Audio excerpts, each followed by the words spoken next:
We're here today to talk about a great friend, Rob Nigh, and we want to give some understanding of what a great man he is. And we've interviewed a few people that knew him well and worked with him closely. And I hope you'll enjoy and get a good understanding of how we feel about Rob Nigh.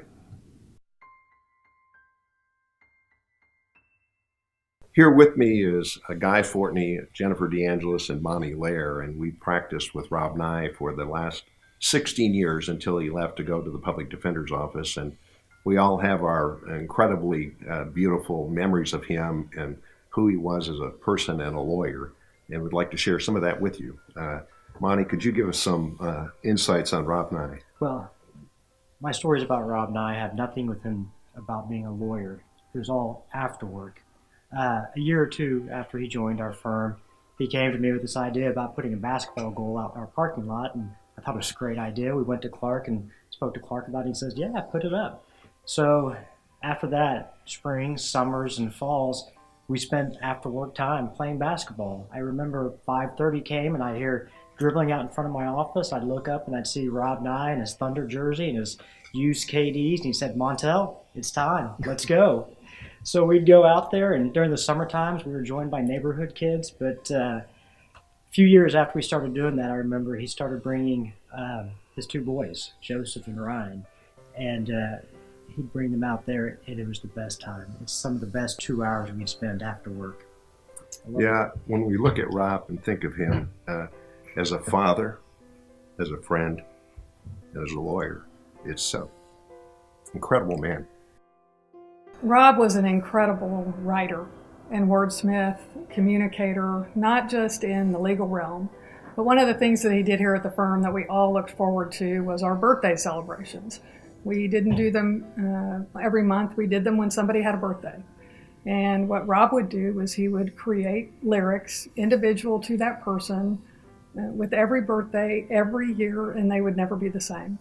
And he was a very good singer. People probably don't know that about him. We all enjoyed it. It made us all smile. I saw him last in August, which was just after my birthday. And I said, Rob, I really missed you at our birthday party. And he got right down and started singing to me the belated birthday tune that he would have done had he been here on my birthday. So it was great memories with him, with our firm celebrations, not just at birthdays, but at all the firm events that we did. He was always there with his family, and we will certainly miss him in that regard. Yeah, everyone gathered listening to this will know how great a lawyer he was.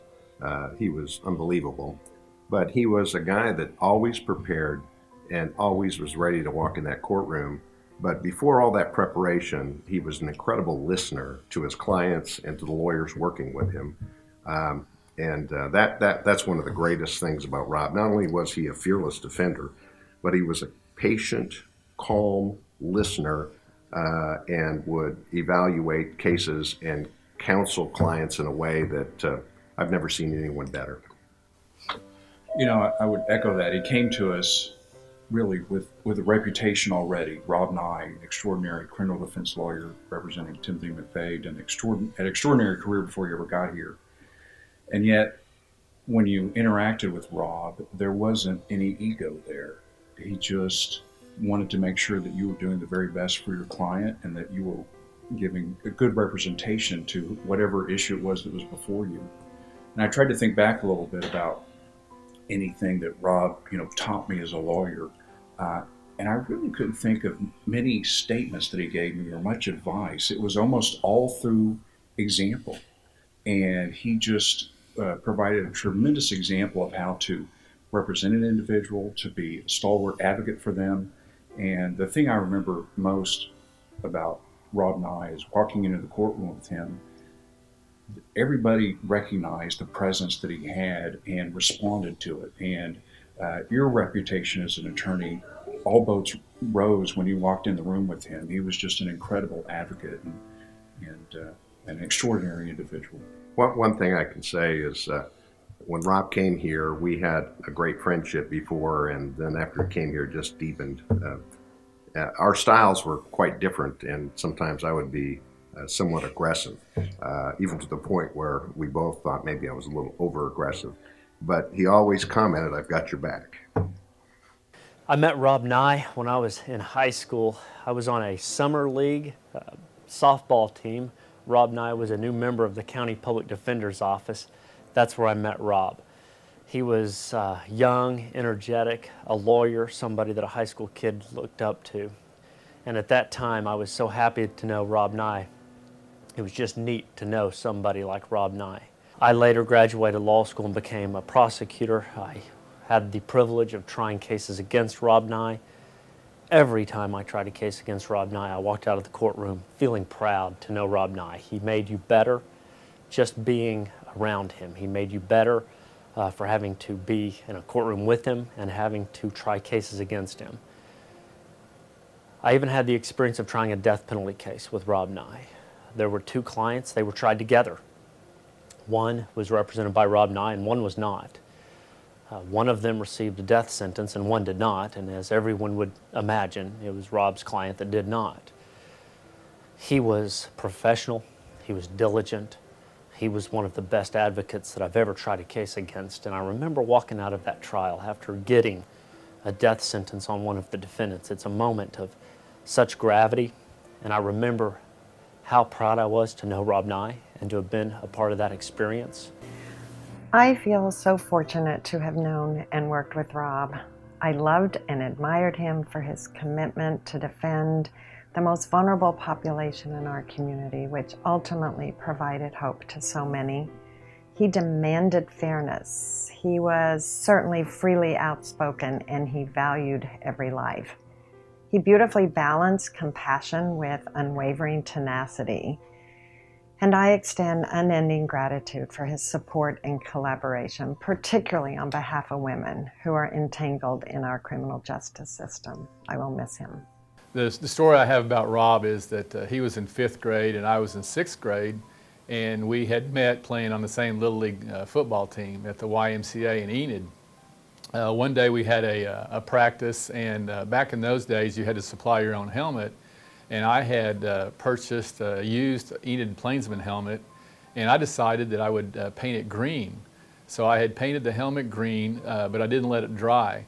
So we went to practice, and as you might be able to tell, I got green paint on everybody's uniform in practice jersey, including Rob's. But when I came over to Tulsa and ended up graduating from law school, I was a law clerk for Judge Wolf, and Rob became an assistant public defender over there, and I met him again. And then over here at the courthouse, when I was the first assistant, we had a case together, a death penalty case. And so one day Rob shows up and in my office, and he has this green helmet. So he had went out and purchased a green helmet because I think when he thought of me, that was the story that he remembered, that I had got paint all over everybody on the team, and so he never let me forget that. But it just illustrates to me, Rob to me was a great guy and a man, and I thought he was an attorney where I could sit down and talk to him, and I don't think he ever lost his temper, and I don't know that I know anyone in this field that was as calm as him and as passionate as him about what he did. I also would say that I think at the end of the day, I felt like that he was going to make big changes and had started to make big changes as a public defender. And I'll miss him, and I always considered him a great colleague and a good friend. The toughest thing about what Rob and I and other criminal defense lawyers do is to remember to remember that you represent human beings, citizens in this country, who are charged with criminal offenses, some of whom have done things, awful things, some of whom may not have. You've got to treat them the same way. You've got to treat opposing counsel with courtesy and respect, as well as obviously the judge. And I was speaking with, just a few minutes ago before this tape began to roll, I was speaking with Clark Brewster, who knows Rob probably better than anyone, and we were discussing the fact that in all the time that Clark's known him and in all the time that I've known him, I've never seen him raise his voice to a judge, to a witness, to opposing counsel in a courtroom. But most important, I've never seen him say anything negative or raise his voice or show any kind of anger in private toward another lawyer or a judge He might have a dispute with a ruling he got, but he was always the consummate gentleman. While I'm not a religious person, what I would like to say to Rob is wherever that gentle spirit finds itself today, my friend, rest assured that you are one of the most beloved and respected lawyers that this state and city has ever seen. Love you, Guy. I had the pleasure of knowing Rob Nigh in 3 different ways, one of which was when I was a younger assistant district attorney. I had the pleasure of trying a murder and robbery case against Rob, and seeing his professionalism certainly made me work harder, and it made me work smarter, and I really tried hard to make sure that I could live up to Rob's standard. Then when I became a district judge, I had the opportunity to have Rob handle a case in front of me, and it was a pleasure from the standpoint of having Rob as our defender, but also he made the assistant district attorney handling the case better, so I knew I was getting top quality work on the matter on all sides. And then last, when Rob graced our county by agreeing to be the public defender of Tulsa County, I have had the pleasure of working with him in my 2.5 years as presiding judge, knowing that indigent defense was entrusted to him and that it was in great hands, that I didn't need oversight, that he regularly would come by and talk to me about issues if he needed to.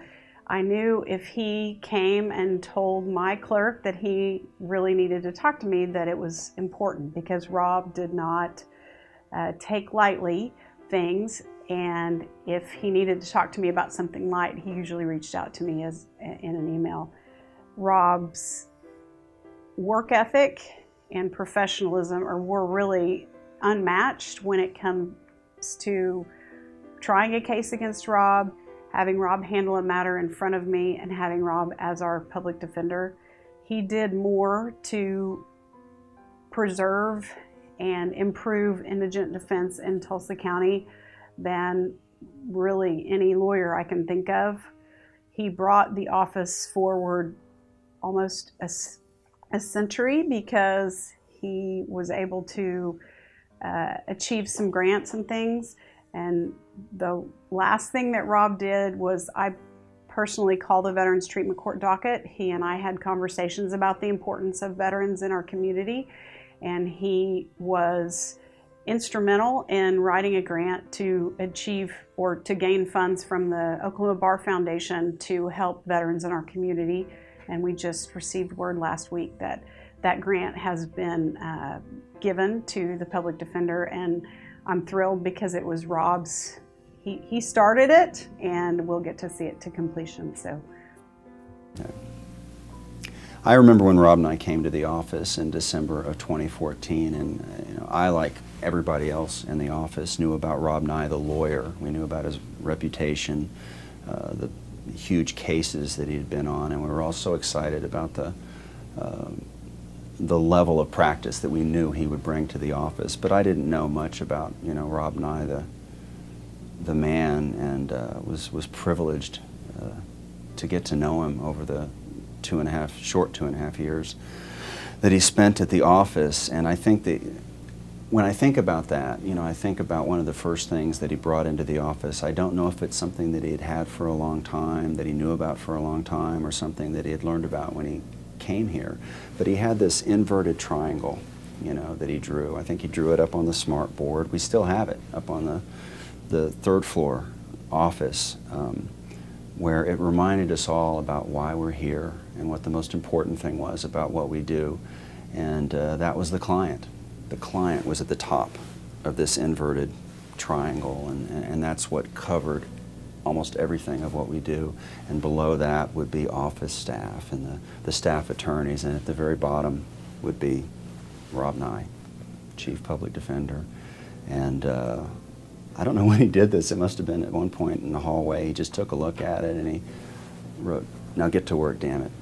Exclamation point on there, just to remind us. And I think it's going to stay up there. We should probably figure out how to have it framed. It's very big, but it just it captured Rob. I mean, he was first and foremost a man that cared deeply about people. He cared about everybody, and he always reminded us that our clients were people, that it was important to go visit them in jail, even if there wasn't anything going on in their case particularly, that they needed to be advised of, just to talk to them, because they were people.